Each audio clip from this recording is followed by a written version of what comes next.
Subscribe करिए हमारे channel target UP TET CTET को और बेल आइकन को दबाइए। हेलो फ्रेंड्स, स्वागत करती हूँ मैं आप सभी भावी अध्यापक एवं अध्यापिकाओं का आपके अपने channel target UP TET CTET में। दोस्तों, हम लोग टीचिंग मेथड्स के विषय में पढ़ रहे थे। टीचिंग मेथड्स में डायरेक्ट मेथड और बाइलिंगुअल मेथड के बारे में हमने पिछली क्लासेस में पढ़ लिया है। अब आज हम देखने वाले हैं ग्रामर ट्रांसलेशन मेथड। दोस्तों, जितने भी यहाँ पर टीचिंग के मेथड बताए गए हैं ये सभी बहुत इंपॉर्टेंट हैं, और अगर आपने पिछले दोनों वीडियोस को मिस कर दिया है तो उसका लिंक मैं डिस्क्रिप्शन बॉक्स में दे देती हूँ। वीडियो के नीचे आप वहां पर जा करके देख सकते हैं, और साइड में आई बटन पर भी क्लिक करके आप उन वीडियोस को देख सकते हैं। अब चलिए यहाँ पर हम स्टार्ट करते हैं। ग्रामर ट्रांसलेशन मेथड होता क्या है? दोस्तों, ग्रामर ट्रांसलेशन मेथड भारत में सबसे पॉपुलर टीचिंग मेथड है। सबसे अधिक इसी टीचिंग मेथड का उपयोग होता है भारतीय शिक्षा प्रणाली में। तो यहाँ पर देखिए, जो ग्रामर ट्रांसलेशन मेथड होता है इसको और किस किस मेथड के नाम से हम जानते हैं: oldest method, classical method, traditional method, popular method. तो यहाँ पर आपने देखा कि जो ग्रामर ट्रांसलेशन मेथड है ये काफी ओल्ड मेथड है इंग्लिश विषय को सीखने का, तो इसीलिए इसको क्लासिकल मेथड या ओल्डेस्ट मेथड भी कहते हैं, ट्रेडिशनल भी कहते हैं और पॉपुलर मेथड भी कहते हैं। और दोस्तों, अभी तक आपने जो पढ़ा था डायरेक्ट मेथड और बाइलिंगुअल मेथड, दोनों में जो टीचिंग की यूनिट थी, इकाई थी, वो थी सेंटेंस। अब यहाँ पर देखिए, ग्रामर ट्रांसलेशन मेथड में टीचिंग की जो यूनिट होगी, टीचिंग की इकाई होगी, वो होगी वर्ड, यानी कि शब्द। अभी तक आपने सेंटेंस देखा था और यहाँ पर शब्द आपको मिला। अब देखिए, ग्रामर ट्रांसलेशन मेथड होता क्या है। Teacher reads every sentence and translate every sentence into mother tongue तो वर्ड बाय वर्ड, यानी कि मान लीजिए टीचर ने कोई एक सेंटेंस पढ़ाया इंग्लिश में एक कंप्लीट सेंटेंस पढ़ाया और उसका वर्ड टू वर्ड हर एक वर्ड की मीनिंग वो हिंदी में बताते चल रहे हैं, या किसी भी भाषा में, जिस भी भाषा को आप जानते हैं पहले से, उस भाषा में आपको वो पूरा ट्रांसलेट कर दे रहे हैं इंग्लिश के सभी वर्ड्स को।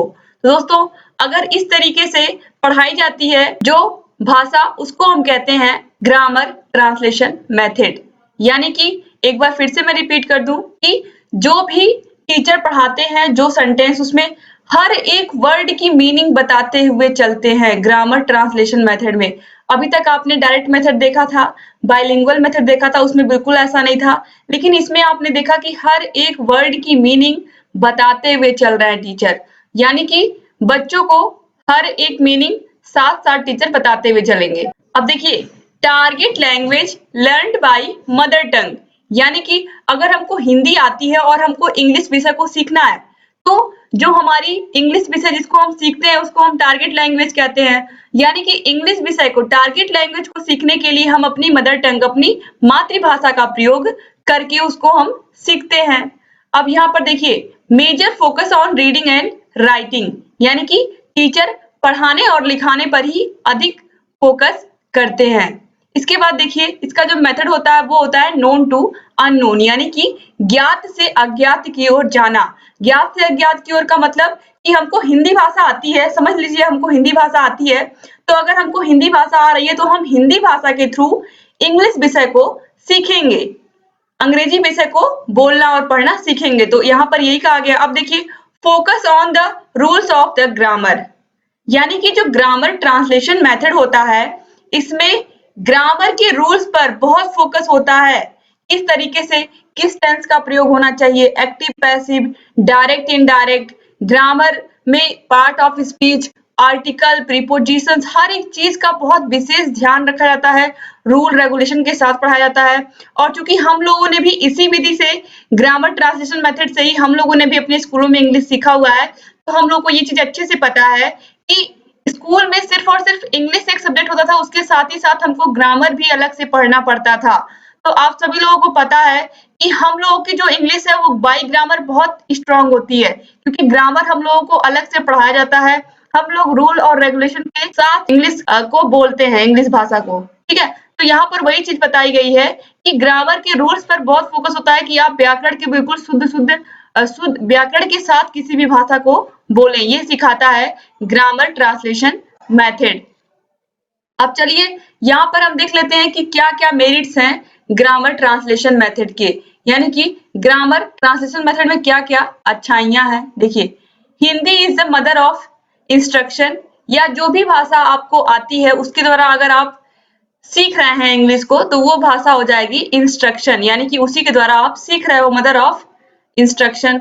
अब देखिए, useful at the primary stage, ये कब यूज होता है ग्रामर ट्रांसलेशन मेथड का सबसे अधिक यूज होता है प्राइमरी क्लासेस में। जब शुरू में बच्चे स्कूल में आते हैं तो उनको हर एक वर्ड की मीनिंग बतानी पड़ती है, तो हर एक वर्ड की, दिस की, दैट की उनको मीनिंग बतानी पड़ती है, इसकी मीनिंग बतानी पड़ती है, हर एक चीज की, सभी वर्ड्स की, सभी वेजिटेबल्स की, क्योंकि जब तक बच्चे हर एक वर्ड की मीनिंग नहीं जानेंगे तब तक उसका वो पूरा अर्थ नहीं निकाल पाएंगे। तो यहाँ पर प्राइमरी स्टेज में ये जो ग्रामर ट्रांसलेशन मेथड होता है ये बहुत ही अधिक महत्वपूर्ण होता है। दोस्तों, आप लोग के एग्जाम में ऐसे ही क्वेश्चन पूछेगा कि merits of grammar translation method, तो ग्रामर ट्रांसलेशन मेथड की कौन-कौन सी अच्छाइयां हैं उसको आपको लिखना रहेगा। अब टाइम सेविंग होता है, ओवर क्राउडेड क्लास होती है। टाइम सेविंग क्यों होता है? क्योंकि हर एक वर्ड का मीनिंग टीचर बताते हुए चलते हैं और बच्चे उसको समझते हुए चलते हैं, और यहाँ पर अगर अधिक बच्चे हैं क्लास में तो भी कोई प्रॉब्लम नहीं है टीचर को पढ़ाने में, टीचर आराम से क्लास को पढ़ा सकते हैं। इसके बाद accuracy, correct knowledge of grammar, ये बहुत जरूरी होता है कि क्लास में एक्यूरेसी, जो टीचर पढ़ा रहे हैं उनकी एक्यूरेसी बनी रहे, मतलब लगातार क्लासेस लेते रहें, और साथ ही साथ करेक्ट नॉलेज ऑफ ग्रामर हो उनको जो ग्रामर की नॉलेज है उनकी वो बहुत स्ट्रांग होनी चाहिए। जो ग्रामर ट्रांसलेशन मेथड है इसमें जो भी टीचर इंग्लिश पढ़ाएंगे उनकी ग्रामर बहुत अच्छी होनी चाहिए, उनको ग्रामर की नॉलेज बहुत अच्छी होनी चाहिए, तभी वो ग्रामर ट्रांसलेशन मेथड से टीचिंग कर पाएंगे स्कूलों में। तो ये बहुत महत्वपूर्ण है, और आप सभी लोग जानते हैं अगर आपको किसी भी भाषा को सीखना है तो सबसे पहले उस भाषा के ग्रामर पर आपकी पकड़ होनी चाहिए। मान लीजिए आपको हिंदी भाषा सीखना है तो हिंदी भाषा का ग्रामर अच्छे से आना चाहिए। अगर आपको बोलना सीखना है, मेनली किसी भाषा को हम क्यों सीखते हैं? हम इसलिए सीखते हैं कि उस भाषा को हम शुद्ध रूप से सबसे पहले बोलना सीख पाएं। पढ़ना और लिखना बाद में आता है, लेकिन सबसे पहले आपकी स्पीकिंग का टेस्ट होता है, आप कितने अच्छे से उस भाषा को बोल पाते हैं। इसीलिए जो हमने अभी पिछले 2 मेथड्स पढ़े हैं, चाहे वो बाइलिंगुअल मेथड हो, चाहे वो डायरेक्ट मेथड हो, वो दोनों ही स्पीकिंग पर फोकस करते हैं।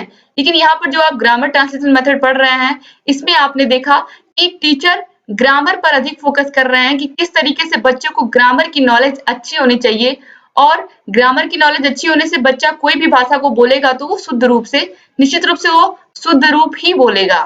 तो यहाँ पर फोकस किया जाता है ग्रामर के रूल्स पर। तो आप ये ध्यान रखिएगा कि जब भी merits of grammar translation method पूछेगा तो focus on the rules of grammar, ये आप जरूर इसमें रखिएगा। अब चलिए आगे देखते हैं demerits of grammar translation method. Grammar translation method के डीमेरिट्स क्या-क्या हैं? सबसे पहले देखिए है अनवांटेड मेथड। अनवांटेड मेथड क्यों है ये? इसमें आप सभी लोग को पता है रीडिंग और राइटिंग पर अधिक फोकस होता है। टीचर पढ़ाने पर और लिखाने पर अधिक फोकस करते हैं, यानी कि वो क्या करेंगे, वो पूरा लेसन पढ़ाएंगे, हर एक वर्ड का मीनिंग बताते हुए चलेंगे और तुरंत क्या करेंगे, उसी लेसन का क्वेश्चन आंसर बच्चों को लिखा देंगे। इसके बाद अब यहाँ पर लिसनिंग और स्पीकिंग, चूंकि आप किसी भाषा को सीख रहे हो तो मेन उद्देश्य आपका क्या होना चाहिए, आप कोई आपके सामने इंग्लिश बोल रहा है तो आप उसकी इंग्लिश को समझ जाओ, मतलब अच्छे से आप लिसन कर पाओ, और उसकी जो उसने क्वेश्चन पूछे हैं आपसे, जो भी चीज उसने आपसे कही है उसको आप समझ करके आप भी उसके सामने स्पीक कर पाओ, आप भी उसके सामने बोल पाओ। तो लिसनिंग और स्पीकिंग को बिल्कुल नेग्लेक्ट कर दिया जाता है। अनवांटेड मेथड इसीलिए इसको कहा जाता है क्योंकि इसमें केवल रीडिंग और राइटिंग पर फोकस किया जाता है, लिसनिंग और स्पीकिंग पर फोकस नहीं किया जाता है। अब देखिए स्पीच नेग्लेक्टेड, अब स्पीच निश्चित रूप से नेग्लेक्ट हो गई, स्पीकिंग हो ही नहीं रही है, तो बच्चा कैसे अगर इंग्लिश विषय को अच्छे से बोलना नहीं वो सीखेगा, इंग्लिश भाषा को अच्छे से बोलना अगर नहीं सीखेगा वो, तो कैसे वो 4 लोगों के बीच में इंग्लिश भाषा को बिल्कुल करेक्टली और एक्यूरेट तरीके से बोल पाएगा, बिल्कुल बिना रुके। तो ये बहुत जरूरी है कि अगर बच्चे को एक भाषा सिखाई जा रही है, क्योंकि ये जो जितने भी मेथड यहाँ पर बताए जा रहे हैं ये सब इंग्लिश भाषा को सीखने के लिए बताए जा रहे हैं।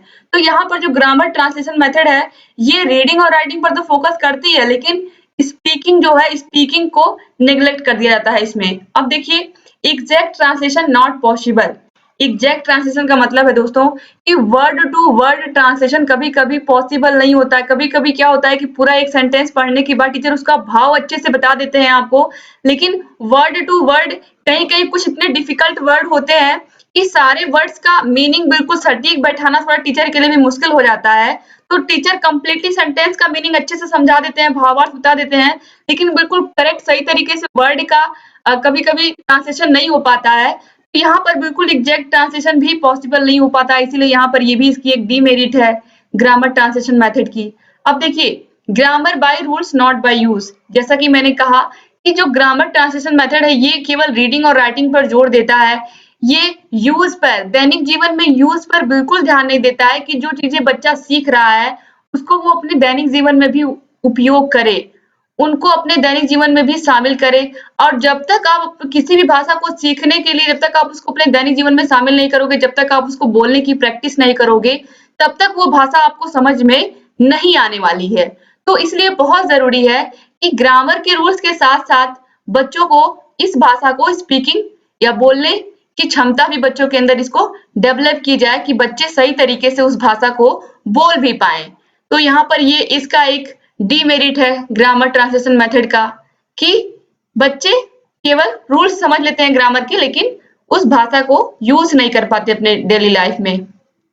इसके बाद है only book is English used, यानी कि जो किताब में इंग्लिश होती है बस वही बच्चे यूज करते हैं अपने डेली लाइफ में, उन चीजों को शामिल नहीं कर पाते हैं और केवल किताब तक ही उनका ज्ञान सीमित रह जाता है।